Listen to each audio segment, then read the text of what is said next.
The African king that refused to bow to Queen Elizabeth. Here's the story of a man, a king, who vehemently refused to abide by the custom of bowing before the Queen of England. He was considered a god by his people, reason being, he possessed supernatural abilities. He was well known for saying things and those things would end up happening. It was as though he could decide one's fate and it came to pass.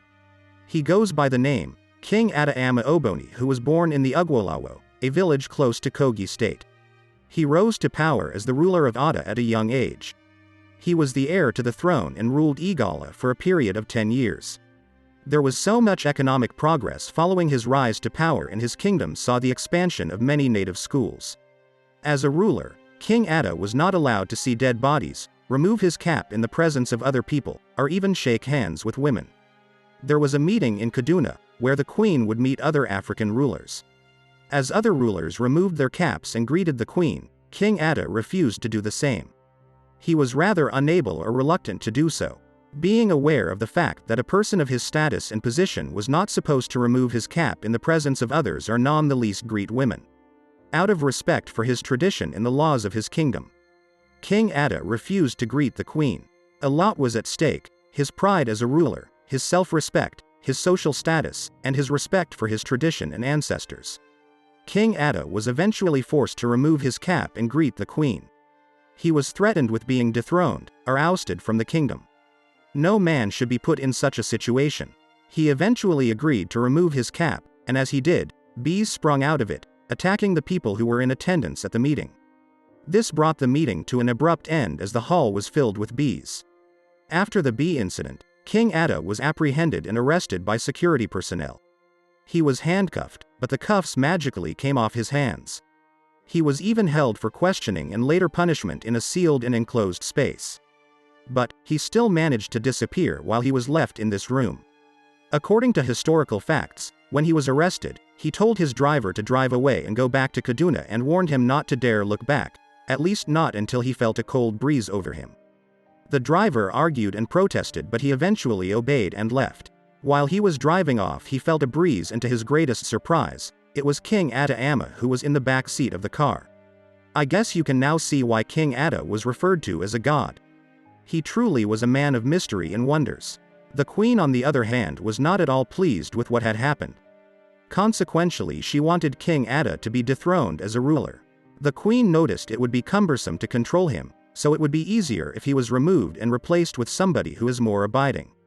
The Igala kingdom had very well cherished festivals they had, one of which was the Ocho, which was a festival that was held before the beginning of the farming season. Sacrifices were made to the ancestors, in exchange for fruitful farming. King Attah was usually tasked at these festivals to hunt and kill a buffalo or a strong animal. There were sacrifices of fowls as a way to find out if the land was blessed or cursed. Many enemies of the kingdom came out with pieces of evidence to dethrone King Attah. Petitions were written to the queen and some other northern leaders saying that King Attah had been sacrificing humans during the event of the Ocho festivals. With this hateful petition, the festivals were immediately banned throughout the kingdom. It remained like this for more than 63 years until Governor Yahaya Bello released the ban based on an appeal from the current-day Igala. The Oba of Benin had some troubles with the British government, which led to his dethronement. King Attah heard and knew that no matter what he did, he would only be prolonging his destined fate. The blood samples from the sacrifices he had made at Ocho were taken to the University of Ibadan to be tested if truly it was human blood. After the blood was analyzed, it was realized that the blood tested was indeed that of an animal, which freed him from the accusations, but before the results came out, he had already passed away. Before his death, knowing fully well he was wrongly accused by his enemies. Allegedly, King Attah said that the person responsible for writing the petition accusing him of manslaughter would have his hand all dried up, the hand he wrote the petition with, and that the others would be buried 3 times. Everything happened just as he said. The hand of the petition writer dried up and the other people were buried as promised. First the legs, the hands, and lastly the rest of the body. All buried in very distant and different places. When the information of his imminent dethronement reached him, he was prepared to leave the throne.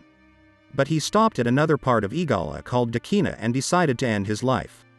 As a man with powerful words, before he died, it is alleged he said that the land where he died was going to be very popular. But its development will not correspond with its popularity, meaning there will not be much development in that land.